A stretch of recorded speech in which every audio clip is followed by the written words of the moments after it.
Capítulo 100 de Shumatsu no Valkyrie. Cara, parece que foi ontem que eu fiz um vídeo analisando a estreia do Rei Fuku. Mas enfim, nostalgia de lado, a estrela do capítulo 100, sem dúvidas, é o Loki. E temos muito o que falar sobre esse capítulo, começando pelo título Heimskringla, que logo vocês irão saber o que é. O 100 continua exatamente de onde o 99 parou, com Odin, Hércules e Thor indo pra cima do Simo. O Heimdall fica 0,5 segundos se perguntando se isso é contra as regras ou não, mas seu instinto diz que não, afinal, não são os deuses de verdade ali, né? São cópias criadas pelo Loki. E dizer que isso é ilegal é o mesmo que dizer que o Poseidon não pode usar o seu tridente. Não é uma ajuda externa, é o poder dele, é a arma dele, tá liberado. O Simo permanece tranquilo o tempo todo. Ele tá lá longe, enquanto os outros três vão até ele. Porém, com os três deuses criados pelo Loki se aproximando da floresta, saindo da vila, o pessoal começa a se perguntar. Nós nos perguntamos, é ilusão ou é marionete? São corpos físicos ou miragens? Eles vão ou não conseguir encostar nas coisas? E a resposta nos é dada. Não são alucinações, não são ilusões, são clones mesmo. E eles conseguem acertar as coisas. Eles vão avançando, destruindo as árvores e tudo mais que eles encontram no caminho, para chegar até o cimo. Cortamos para o Jack assistindo a luta com a Loki. Ele fica enraivado ao ver a imagem do Hércules sendo manchada dessa forma. E isso aqui é um toque bem legal que os autores colocaram. Lembrar a todos nós que, embora fisicamente os vitoriosos não fiquem com consequências, pelo menos não a maioria deles, alguns ficaram com algumas sequelas físicas. A luta e seu resultado teve impacto e propósito. O Jack ama o Hércules, cara. O Hércules salvou o Jack da escuridão. E ver a imagem do seu salvador, daquele guerreiro incrível, honrado, ser pisoteada, deixa ele irritado, machuca ele. Porém, de repente, o Simo sumiu. Saiu da visão de todo mundo até das inúmeras câmeras dentro da cúpula. Heimdall diz para todos que ele provavelmente está se escondendo e preparando um tiro bem dado na cabeça do nosso gadinho aí, que chega na mesma conclusão. Ele vai ter que brincar de esconde-esconde também, e ele vai procurar pelo Simo. Ou melhor, os clones de névoa dele, pois o Loki coloca um anel, e aquela névoa negra dele agora se expande ainda mais, cobrindo a vila inteira. E aí, literalmente do nada, aparecem 100 clones. Hércules, Thor e Odin novamente. E eles parecem tudo uns PNG colocado ali, tá ligado? Tem algumas páginas nesse capítulo, cara, e no próximo também que estão bem feinhas, tá? Olha isso, que porra é essa? Olha isso, cara. Tá bem feio isso daqui. Tá uma bagunça, não dá pra entender o que tá acontecendo. Quanto mais longe os deuses vão ficando, mais confuso e mal desenhado fica a imagem. Mas enfim, continuando. O Loki começa a voar. Nós já vimos ele flutuar antes, é claro. Mas voar nessa altura é a primeira vez, pelo que eu me lembro. Claro, ele chegou na arena voando tecnicamente, mas poderiam dizer que isso aqui é só algo teatral pra ficar bonito na entrada. Mas realmente o cara voa, mano. Ele tá bem lá no alto e diz: avancem para os 100 deuses que correm caçando o humano. O Sasaki comenta que não importa que tipo de técnica seja, com 100 caras atrás do Simo, ele vai ser encontrado rapidinho. E mais uma vez, o Loki materializa uma Galahorn na sua mão para trocar uma ideia com o Simo. Ele debocha da Morte Branca, chama ele de sniperzinho e pergunta se ele tá com medinho, provocando ele para ver se ele se revela, né? Tentando tirar o coelho da toca. Mas o Simo é Giga Chad demais, tá ligado? Ele nem responde, ele nem aparece. E o Loki continua gastando o latim dele, ou melhor, o escandinavo dele, ou nórdico, né?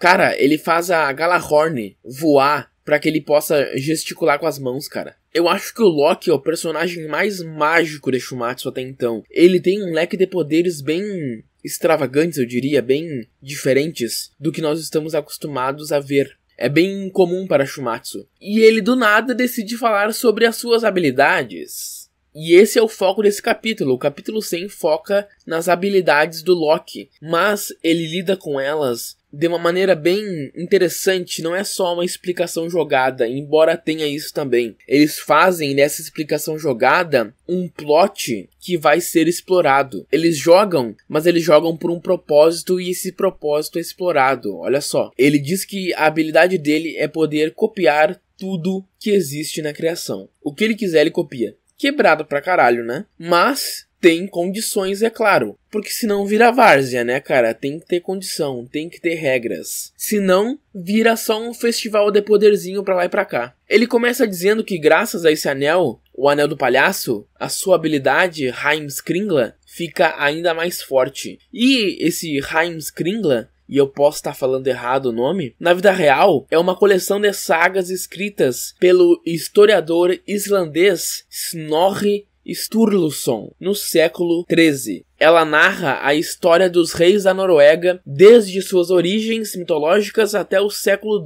XII. O nome Heimskringla significa Círculo do Mundo e combina muito bem com o que o Loki faz. E o que o Loki faz é o seguinte, vamos por partes. Ele tem uma habilidade na ponta dos seus dedos chamada de aquilo que fecha. Isso é uma referência ao significado do seu nome em germânico. Ele pega um esquilo aleatório para usar de exemplo. Tudo que ele toca é memorizado e armazenado graças ao aquele que fecha. E com a semente da trapaça na palma da sua mão, aquele círculo, ele pode recriar o que ele memorizou, objetos, humanos e até deuses. Ele pode recriar o que ele quiser. E o Anel do Palhaço, sim, esse é o nome, Anel do Palhaço. Se tu quiser chamar de Anel do Bobo da Corte, pode ser também, não tem problema. Eu anteriormente traduzi como Anel do Bobo da Corte, mas decidi voltar para Anel do Palhaço porque ele é bobo da corte do quê? De qual corte? Entendem? E palhaço combina mais com ele porque é mais amplo, eu diria. Aliás,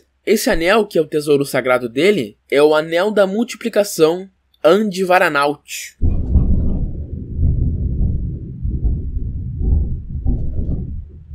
Eu tô gravando e acabou de cair um raio. Tá caindo ainda. Depois que eu falei o nome do anel. Eu tô com medo.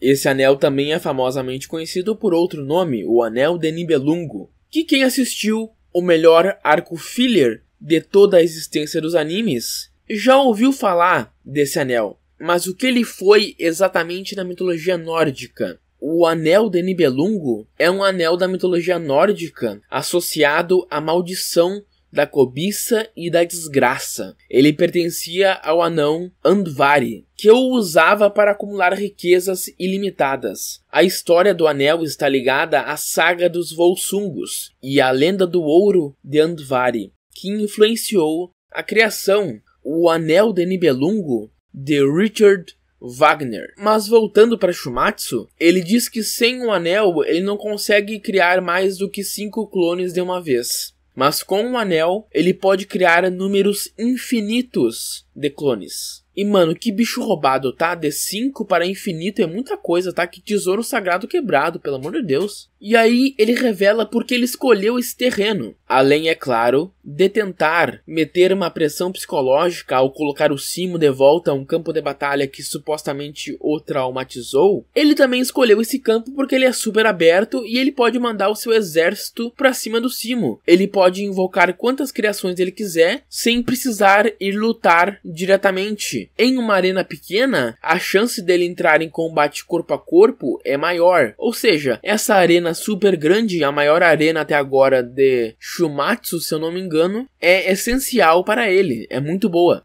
Embora eu não sei se eu acredito que é assim mesmo que funciona. De 5 para infinito parece ser algo muito fora do comum, é um salto gigantesco. Eu não duvidaria se o Loki não tivesse mentindo sobre isso também. Tá bem Jack ele. O Loki armazena tudo o que toca e pode puxar para usar quando ele quiser. Ao contrário do Adão, por exemplo, que não armazena o que ele vê com seus olhos. Ele apenas copia e reflete, devolvendo o golpe. E assim como Jack, o Loki pode usar como arma tudo que ele tocou. Porém, o poder do Loki vai muito além do poder desses dois. é basicamente uma versão um pouquinho diferente e melhorada do poder do Adão e do Jack. O Loki mandou bem na estratégia, ou pelo menos ele achou que tinha mandado com essa pegada da arena. Mas aí ele mete um blefezinho de propósito, fazendo o Ares achar que ele foi burro por ter deixado isso vazar. Mas o Loki até que atua bem. Ele diz que é uma pena, porque quanto mais clones ele faz, mais fracos eles ficam. Mas por que ele falaria isso? E caso não tenha ficado claro, ele vazou isso aqui de propósito, tá? Esse Opa escapou foi de propósito. Ele vazou isso aqui propositalmente. E o Hermes e o Zeus sacaram na hora. Mais uma vez, ele estava tentando fazer uma espécie de ataque psicológico. Aliás, depois que o Hermes e o Zeus explicam pro Ares o que o Loki acabou de fazer, ele banca o bonzão dizendo que já sabia disso e que estava pensando a mesma coisa. Cara, eu adoro esse humor dele. E é melhor ainda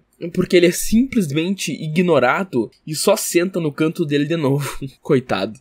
Ah, e tivemos mais outra expressão linda dele. Eu amo quando ele faz essa carinha aqui, ó. Enfim, Hermes e Zeus estavam corretos. O Loki deixou vazar de propósito, mas por quê? É simples. O que ele vazou foi uma mentira. Ele deixou a entender que o poder deles é distribuído igualmente sem o controle dele, gradualmente pela numeração. Mas na verdade, ele é quem decide totalmente o quão forte cada clone é. Digamos que o poder dele é 100% e ele divide esse 100% em 10 clones. Cada clone ficaria com 10% se a habilidade dele funcionasse como ele supostamente vazou. Mas o negócio aqui é o seguinte, ele pode simplesmente pegar o 100%, colocar 91% de força em um clone e deixar os outros 9 com apenas 1% de força cada. Ele tem liberdade para fazer isso de inúmeras maneiras. E mostram esse exemplo aqui dos copos que é perfeito para essa situação. E basicamente, ele colocou um Thor super forte no meio dos clones. Eu diria que todos os outros clones têm força equiparável e esse Thor aqui, ele é bem mais forte que os outros. Mas por quê? Eu explico. O Loki mentiu sobre a forma como distribui o poder entre seus clones, porque essa desinformação garante a ele uma vantagem estratégica contra o Simo. Inicialmente, ele afirma que o poder é distribuído igualmente entre os clones, sugerindo que todos possuem a mesma força e habilidades sem diferença alguma um do outro. No entanto, a verdade é que o Loki pode manipular individualmente a força e as características de cada clone. E essa mentira faz com que o Simo, que está escutando tudo isso, graças a Galahorn, subestime a possibilidade de um clone ser significativamente mais forte que os outros. Se o Simo acreditar que todos os clones possuem a mesma força mediana, ele não terá motivos para priorizar alvos específicos, por exemplo, e pode acabar ignorando o verdadeiro perigo entre eles, entre as cópias. Dessa forma, o Loki pode esconder um clone muito poderoso dentro desse exército de cópias, aguardando o momento certo para atacar o Simo, pegando ele de surpresa. Vazando essa falsa informação, o Loki quer induzir o Simo a tomar decisões erradas. Se o Simo atirar e acertar uma cópia fraca primeiro, ele pode abaixar a guarda e subestimar seus inimigos. Se ele acertar uma cópia forte, isso pode deixar ele desestabilizado mentalmente, deixando ele preocupado, fazendo ele pensar, cara, todos são super fortes assim, isso daqui vai ser problemático. Essa é a estratégia do Loki. E aí temos ele com essa cara de safado, achando que meteu o plano mais foda do universo. O Buda observa seu estilo de luta, entendendo tudo, e claramente não curtiu esse estilo dele de lutar. E temos aí essa página incrível da cara do Loki, só do Loki, porque o fundo com os deuses correndo tá feio de novo. Olha a cara desse arrombado, olha a cara e olha a fala dele. Que genial, muito bom mesmo, cara. Não tem como fugir do anel do palhaço. Eu tô ligado nesse teu anel aí, ô safado. E meu Deus, olha essas páginas, cara. Eu nunca vi um negócio desses em Shumatsu. Mas tudo bem, esse mês teve várias artes especiais, teve muita demanda dos artistas. Sem falar também que eles iniciaram em um novo mangá. E aí o tempo para fazer Shumatsu ficou bem apertado, eu diria. Eu tenho certeza que quando sair o volume, esse capítulo inteiro aqui vai estar bem diferente. Pelo menos eu espero que esteja, porque desse jeito tá muito feio, cara. Ficou bem notável a queda da qualidade no capítulo 100 e 101. E esperamos que isso seja só nesse mês, porque teve 2 capítulos, várias artes promocionais e também o novo mangá. Mas, né, esse novo mangá vai continuar existindo e talvez a arte de Shumatsu diminua o padrão da qualidade daqui pra frente, o que não é o que nós queremos, é claro. Mas enfim, continuando, o Simo agora mostra por que ele é brabo. Ele acaba com todo esse plano aí do Loki em apenas um tiro. Não tem como entrar na mente dele. O cara é blindado. Pelo visto, ataques psicológicos não irão funcionar contra a Morte Branca. Com apenas um disparo épico, um tiro, uma bala que se transforma em 10.000 projéteis, uma chuva de flores belíssimas, grande parte dos clones, incluindo o do Thor aprimorado, o mais forte, é destruído. Incrível, né? Lindo. De fato, é muito bonito. Foi uma cena bem da hora, bem legal, mas temos um problema aqui. Temos um outlier aqui. Mas para você que não sabe o que é um outlier, eu explico. Um outlier é um evento ou um incidente considerado completamente e irreconciliavelmente inconsistente com um nível de poder normalmente demonstrado por um personagem, entidade, grupo ou série. Um ótimo exemplo de outlier é em Dragon Ball, lá no início, no segundo arco, no final do arco do torneio de artes marciais. O Mestre Kami destrói a lua com o seu Kamehameha. Mas por que isso é um outlier? Número 1. O Mestre Kami nunca demonstrou um nível de poder próximo a isso antes ou depois. 2. O Kamehameha dele não deveria ser tão forte. Antes, o máximo que ele conseguiu fazer foi destruir uma montanha. E de repente ele solta um ataque que destrói um corpo celeste gigantesco? Não faz sentido. Número 3. Ele é superado logo depois, num arco futuro, pelo Piccolo Daimao, que, em guias oficiais, é dito ter o nível de poder máximo para destruir uma cidade inteira, que é bem menor que a Lua, né? Se o Kami conseguir destruir a Lua, ele deveria ser ligas e ligas acima do Piccolo em questão de força. O Piccolo não deveria ser uma ameaça para ele. Ele não precisaria recorrer a uma fuba para derrotar o Piccolo Daimao. Com um nível de poder para destruir a Lua, era só ele lançar um Kamehameha no Piccolo e acabou. Com um nível de poder para destruir a Lua, ele deveria ser mais forte que o Goku e o Piccolo na luta contra o Raditz. Mas não é o caso. Isso é um outlier. Ele destruir a Lua não faz sentido porque não condiz com um nível de poder estabelecido futuramente. Entenderam? Então vamos ao Shumatsu. Ares, no round 2, basicamente estabelece a velocidade base do verso.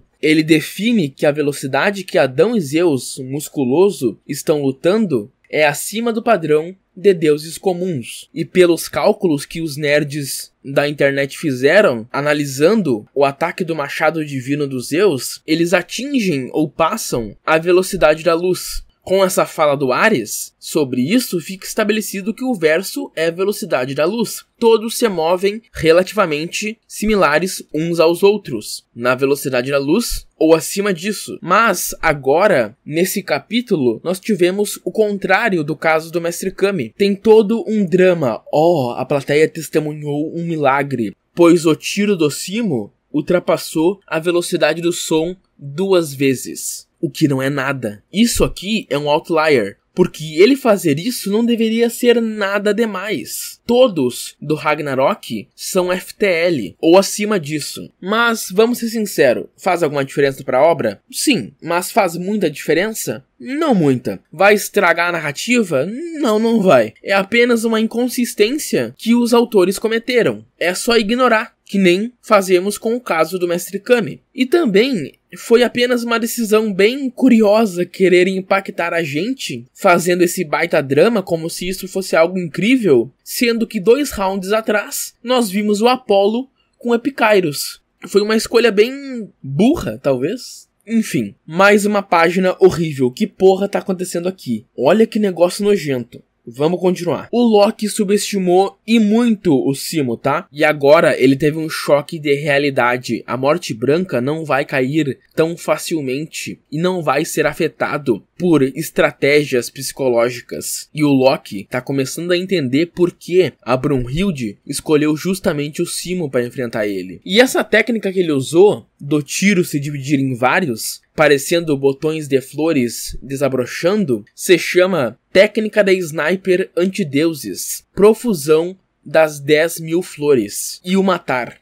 Ilmatar é uma deusa da mitologia finlandesa associada ao vento e ao céu. Mas o capítulo que encerra logo após isso, com ele dizendo em finlandês, muito da hora, o cara é brabo, se encerra com ele sangrando. E quem tá ligado na habilidade dele, que é explicada no próximo capítulo, sabe por quê. Mas isso é pro próximo vídeo. E cara, esse capítulo foi bem da hora. Tá um começo de luta bem gostosinho, tô gostando do ritmo, mas mano, essa arte, meu Deus, cara, tem muita página nesse capítulo. E no próximo, que estão bem feias, cara. Também tivemos esse Outlier aqui, que sinceramente não tem tanta importância, mas é só ignorar, tá ligado? Mesmo assim, bom, como é que eu posso dizer isso? É ruim pra imagem dos autores. Esse capítulo, como luta, tá começando muito bem, mas a arte duvidosa em algumas páginas, a arte bem ruim em algumas páginas, e esse Outlier deixaram as coisas bem feinhas para os autores e artistas. Não para a história e a luta em si, mas para os mangakas. Os artistas têm a desculpa de terem feito 1000 artes promocionais esse mês e também estão trabalhando em outro mangá. Mas essa escolha de querer impactar a gente com um feito bucha, de apenas ultrapassar a velocidade do som 2 vezes, aí foi coisa dos autores Umemura e Takumi, né, cara? Fraco demais. Bem fraquinho. Nota 7. Para esse capítulo. Foi um capítulo legal. O que vocês acharam? Comentem aí. Se inscrevam, deixem aquele like gostoso, leiam meu Ragnarok e é isso.